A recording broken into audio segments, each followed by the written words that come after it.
Hey everybody, we're gonna do a head-to-head comparison between the Livetrak L8 and the Podtrak P8 from Zoom.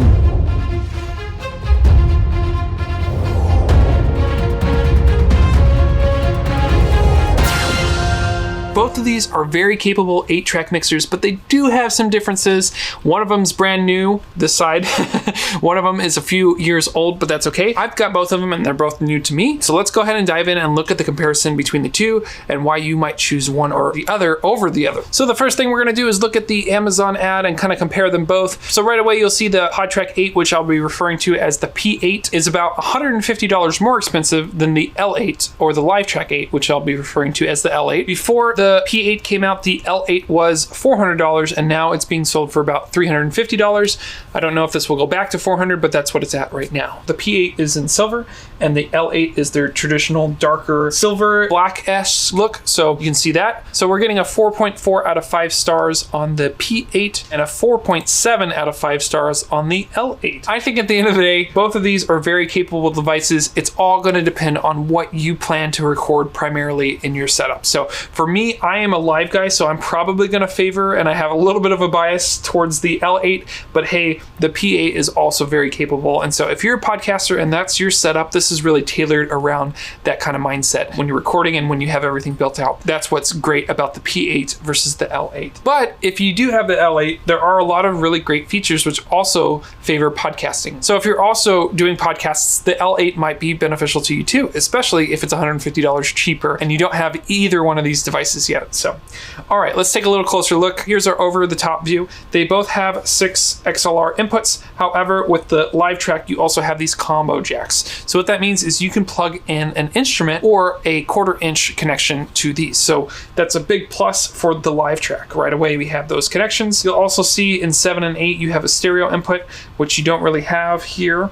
So this gives you a true 8 channels. So you can do instruments in 7 and 8 if you really wanted to. Now you can also do USB selections. You can do USB playback as well on the Podtrak, but to do that, you'll have to take up channel 6. So just keep that in mind. If you need to do a USB playback, Zoom call, what have you, you're going to be occupying the 6th channel here when you switch it over to that mode. So in the Livetrak, you have all 6 channels independent, so nothing's going to happen to those 6 channels. You're not going to occupy them in another means. They're all just there. You also have channel 7, like I said, that could be USB 1 and 2, and you can have 8 be channels 3 and 4 on your USB. So you can actually have up to 4 tracks played back on your computer, 2 in 7 and 2 in 8, because those are stereo channels, and those stereo channels will both come through the mixer at the very bottom as well. If you have tracks or something that you're playing back, you have 4 channels, you want to do that, you can easily do that. You can also, what's really cool, is have 3 and 4 be your click or your backing tracks in your in-ears without hearing it in your main speakers. So that's kind of cool that you have the ability to do if you're a musician, and that's why it's the Livetrak. It's designed around being live and having live performances or what have you. So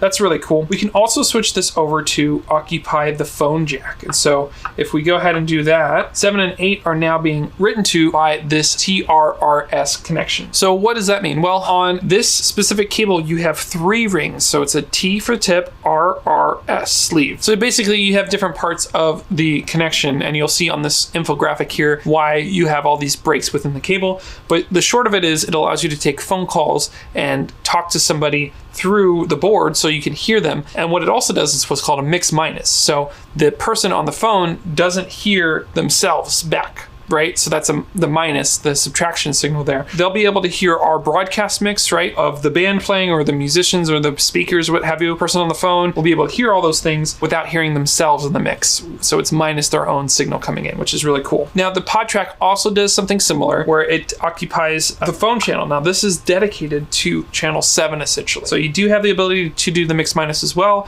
and take a phone call in. And what it also does is gives you the ability to do Bluetooth through an extra module. If the module works on both devices, I will put that in some graphics at the bottom of your screen now, but I know for sure that Bluetooth module works with the P8. So now that we worked our way across the inputs here, let's talk about some of the outputs. So on the Podtrak P8, you do have a stereo output, which is good for monitors and what have you. So if you wanted to hear, you can do that in a control room through these 2 inputs. On the L8, you have XLR out, which are even more convenient for longer runs and speaker runs that you have for a live venue or live space. So that's super helpful to have a full-size XLR out there. there. You also have headphones out, so you can plug in your nice cans to listen to your mix there. And you have independent control of that versus the master out, which is controlled by this red fader at the bottom. So with the P8, you also have 6 individual headphone outs, and these are 1/8 inch, so you can use more consumer level headphones to plug into these, and each one has its own independent volume control. However, with the P8, you do not have individual mixes, so everybody gets the master mix. So there's no hearing more of somebody or less of somebody else. It's just all a part of the mix. So keep that in mind with these. These are all just master outs essentially. So, however, on the L8, these are designed as individual monitor mixes. So what that means is if your guitarist wants more of themselves or less bass or vice versa, you could basically do a separate channel mix for 3 different musicians or 3 different submixes. So you have mix A, B, and C, which could all be separate than your master mix, which goes out to your audience. And so that's super helpful for a musician. Again, if they are needing to hear themselves more or hear something else less, they have that independent control, which is really nice as well. You can also flip these to the master by flipping them up, which basically overrides and only sends the master out to those other headphone jacks as well. So it's up to you and how you want to set that mix up. It's all going to meet the preferences and the needs that you have for your setup. Okay, so coming down to the microphones. Now, there is separate phantom power on each one of these channels for the P8. However, in the L8, it's either on or off across the board. So that could be a deterrent to you if you need that phantom power. You can do that elsewhere, but just know it's not on the individual channel, which would have been really helpful to have that, but hey, it is what it is. So to set the gain on the Podtrak P8, you have to select the channel, and then you basically use the slider to go up or down for the preamp or the gain knob, right? That's what basically this would do, but it's in a slider form and it's in the menu, so you don't have a quick access to it. You kind of have to do it through here. In theory, once you get everything dialed in, you won't have to mess with the preamp too much. You should be able to set it to the right level and leave it there, and then just ride the fader from there. If you've set your preamps correctly, if you set your input structure correct, your gain structure correct, but it all just depends. There are certain situations, especially in a live performance, where it is more handy to quickly adjust the gain knob, especially if you're at Unity or if you see some sort of signal clipping. You can kind of quickly do it by just grabbing the knob instead of having to do this 2-step thing where you go into the menu. That's why this one's tailored towards live and this one's towards podcast. I'll also know that you don't need a cloud lifter for the SM7B because the preamp in this goes up to like 70, 72 decibels or something. So it can really boost the sound of microphones that need a stronger preamp because this is up to 72, while this L8 can only do up to 54. 54 decibels is a lot of gain. So just keep that in mind. With the L8, you get a lot more functionality and controls over each individual channel. So you can select it, you can do a high, medium, and low EQ, you can add effects specifically, and you can even pan left or right. And this is super helpful in those monitor mixes because sometimes you want to give space to your musicians and have the guitar on one side and the drums on the other side or something like that, so that you can kind of more easily pick out the different instrumentation that's happening for music. The P8 has 9 buttons at the center of your device here, which makes it really easy and convenient to quickly press on these buttons. The L8 also has some sound pads, but they're a little bit smaller and a little bit more hidden, even though they are kind of in the center, so they're not as well featured as what you would see in the P8. I'll also note that the on-air buttons are right next to the mute buttons, where on the L8, these make a little bit more logical sense to me, where they're in a row here at the top versus staggered next to each other, which is fine. They're trying to conserve space. I understand why they did it that way, but it's a little harder to visually just look down and see where you're at as far as your records go. I guess one of the other benefits is the colors are different, so that's something to keep in mind.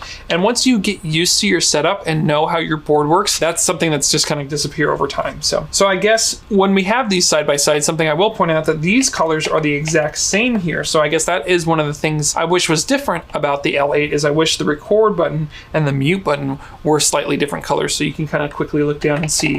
But hey, I think having it on 2 different levels here makes up the difference, and that's totally fine with me. I can quickly see that. As I'm pressing these buttons, you'll probably hear there is a little bit of sound that happens. Right? We hear those buttons click as we press them, and the tactile feedback is really, really nice compared to a touchscreen, which you don't have that same feedback. Maybe I'm just old school in that sense, but hey, it is a personal preference and it is what it is. So moving down to the sliders, you'll see that there's a separate input level that you'll see right on the sliders. So that is pretty cool. I might go grab a mic just to see how these levels come through, to see how they spike here and test. And then we'll look at the levels and just see how they come through on the P8. So let me go grab a mic and we'll go ahead and test those levels to see what the interface looks like as something is coming into the system. Okay, so we went ahead and got an XLR microphone plugged in here, and you'll see as I talk, you'll see the meters actually go up here. We also have a signal. So if I talk too loud, it will distort here. It will actually give me a warning here before it distorts, and that signal will turn red, which means that our input gain is too hot, our preamp is too hot. So we got to make sure that we adjust that correctly. So we want this to be a healthy green signal, because if it's too low or cut off like that, or it's interspersed, it's getting a signal, but it's too low. So basically what you want to do is set this to unity and then bring this up until you hit the red. And then if you hit the red, you want to back it off, make sure it's loud enough.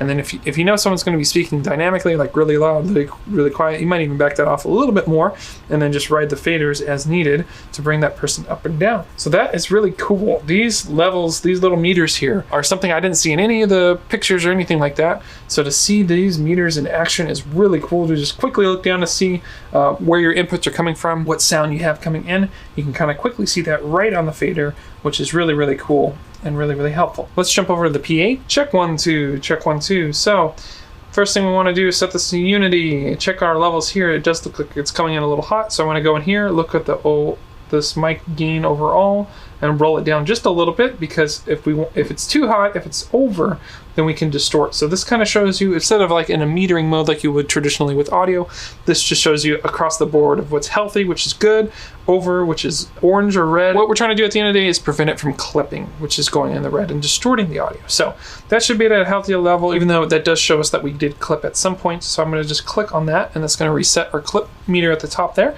as you can see. And so we have our mute button right there and our on air. So those both have to be activated for this to show. Now the cool thing is this headphone, when you disengage the on air, it still comes through that channel. So that's kind of cool. Even though I don't really see a way of selecting this, I guess, like I said before, all you have is the meter. So if I press one of these pads, it'll bring the sound in, and I have to turn it up here for that sound to play through. That's pretty much it. So depending on the volume you want that at, you want to set that out for your intro music and that kind of stuff. You want to do that there. And so you're not going to be able to hear this in the recording because it's just coming through my headphones, but as I click each one of these buttons, the sounds will play through as a transitional piece or whatever right into that channel, and you'll see it there.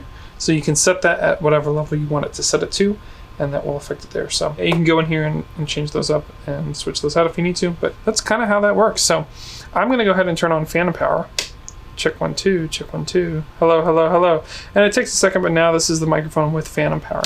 So depending on which microphone you have, some require phantom power, some don't. This particular one does not. So this makes it super simple. You just click into the right mode, whether it is a dynamic or condenser microphone. So basically certain microphones need power. And so the phantom power, which would be the slider here, you just slide it over to give it power. This particular mic does not need phantom power, so we'll just kind of skip over that.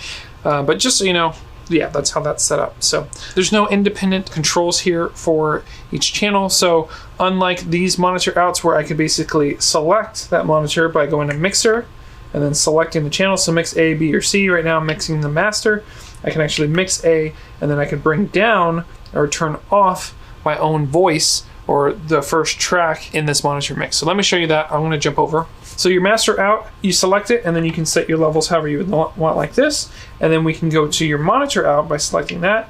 And then basically you could reset these levels to 0. So you see how there's lights here? You basically have to move the slider to the light, and that will clear it, and then say, hey, I do want to pick my own level here. And that's how you basically will do it for your mix A. So if I go back to the master, you'll see this is where the levels were set before. So I'll have to basically move the sliders up to the same level that I was at before, and then I basically override and say, I'm ready to adjust that channel or that level on this master bank. So hopefully that makes sense. Basically, once again, you select your channel that you want to mix, and then you basically have to move your sliders to the old position to clear it, and now you'll have the ability to ride up and down that slider for that channel. So within the Podtrak P8, you would select the channel, and you really have very limited effects here. So you have the preamp, which isn't really effect, but you have tone, which is kind of like an EQ. So it's a very simplified EQ. So you can have more bass frequencies or more treble frequencies, which is like darker or brighter sounds, depending on your setup. So this tries to make it super simple.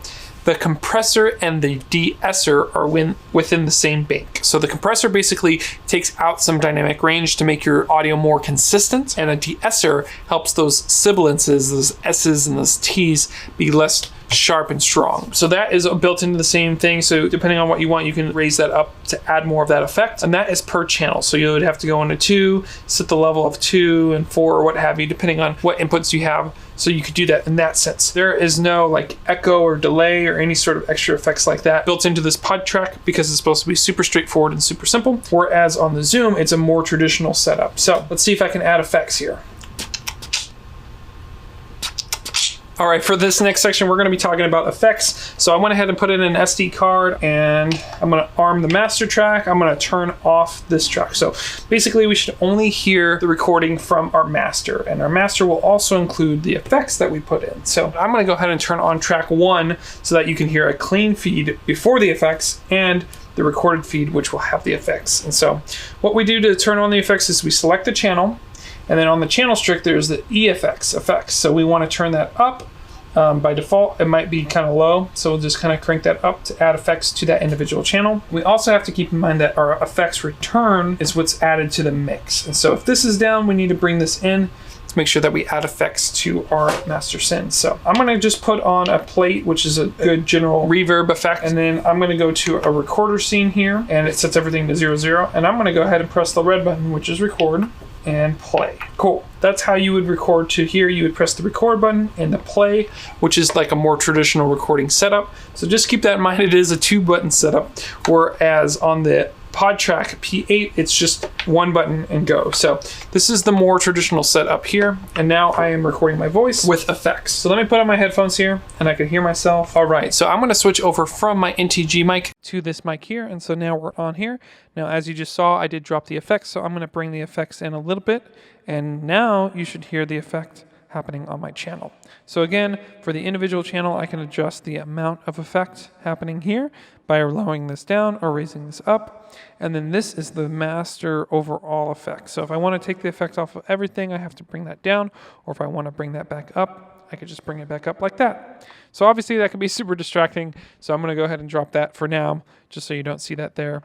And again, these are the mute buttons. So I can mute my individual track or channel, and I can also mute those effects separately, or I can bring those effects back in just by a click of a button there, as you can tell, pretty quick and easy. Also, these are the record buttons. So we are recording one and we are recording the master. So I did want to show you, I'm not touching the effects button, but this is what the track sounds like with the master, and this is what the track sounds like before those effects get hit. So it's kind of similar to muting, but you have the ability in post-production, depending on which tracks you've selected, if you want to have the individual track and the ability to go back and edit that track, you may not want these live effects mixed in depending on what you're doing for your editing. So that's something that you might want to keep in mind. You can also change the effects. So let me go back to effects, and you'll see the lights change. And so we can go from a plate to a room.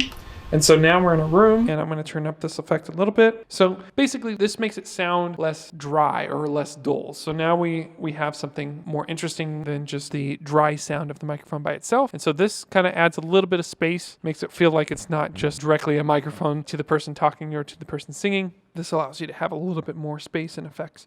And so effects are a whole thing in itself, a whole lesson that you can learn about. I am still learning a ton myself about effects, so I'm not going to go in too deep here. But you can affect the tone and the decay by adjusting some parameters here through the screen on the effects. So if I go back to recorder, we're still rolling, we're still going here. So basically whatever you have selected, the button layout here will change. So we're back to mixer. So I'm on my master out here. Effects, we can select the effects, scenes. So if I wanted to, if I like the way this is set up, I can select one and I can go to save by changing this here to save, and I'll hit the center button and it's saved as 1. So scene 1 has this little bit of effect going on, and the levels of everything are saved in that sense. So that's how you will add effects to this particular setup. Again, we talked about individual mixing for monitors.